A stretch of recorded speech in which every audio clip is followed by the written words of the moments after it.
Pew Research has some new numbers out on what happened to the middle class over the last 10 years. And here's what happened. We got decimated.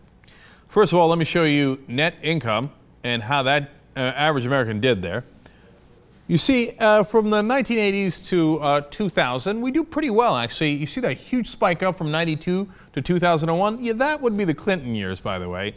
One of the most prosperous times in American history, most jobs created. So we're at 72,956.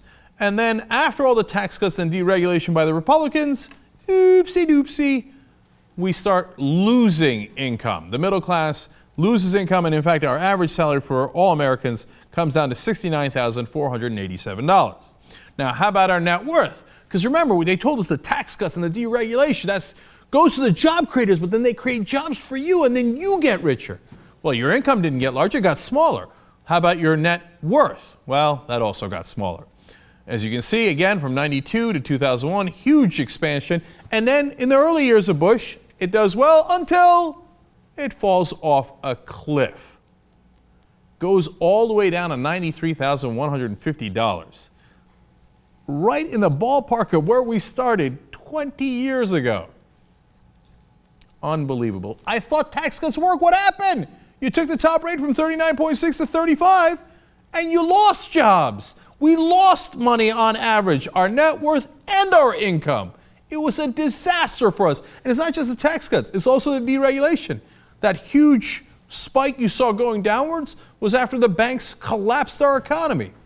So it doesn't work. They're full of it. Now, what happened to the middle class? Well, we got smaller. The middle class back in 1971 used to be 61% of the country.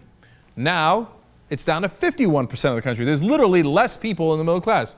More in the upper class and more in the lower class. We're becoming more and more polarized. And where did the money go? Well, it went straight to the top. Remember how it was supposed to trickle down?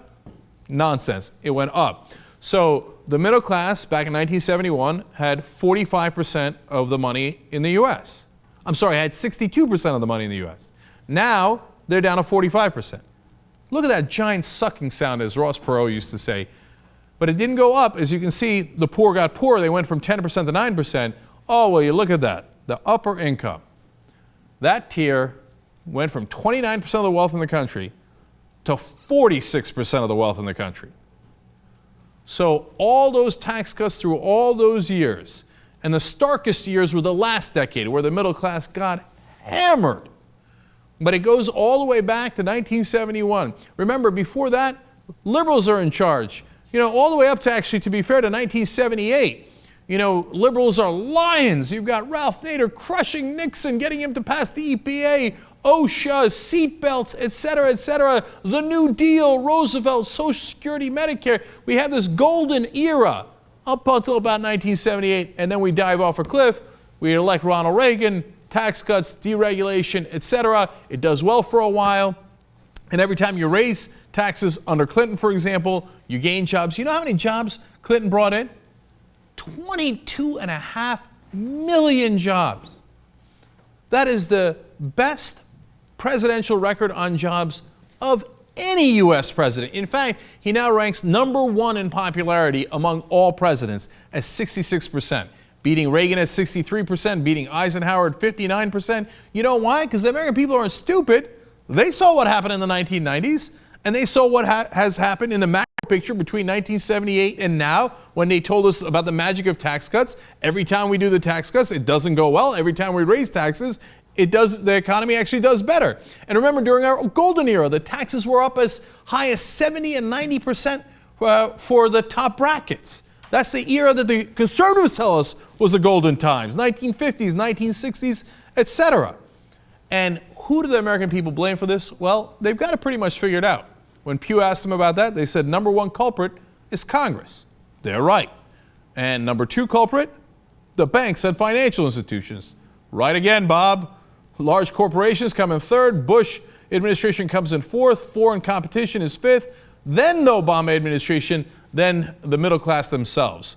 They're like, no, we're not blaming ourselves. We see the picture here. And they might not have seen all those numbers and all those graphs, but they have a gut sense for it that is absolutely right. Congress screwed you.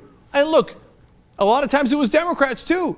At the end of the Clinton years, which were so good, as I explained to you economically, at the end, what did they do? They deregulated the banks. And that's part of why they crashed in the next decade. So, yeah, Congress screwed you, absolutely. Working in tandem with the banks and large companies who bought those politicians. They screwed you, and you lost money, and the top 1% gained the money. That's what happened. And it certainly happened in a big way in the last decade. Those are the reality, those are the facts.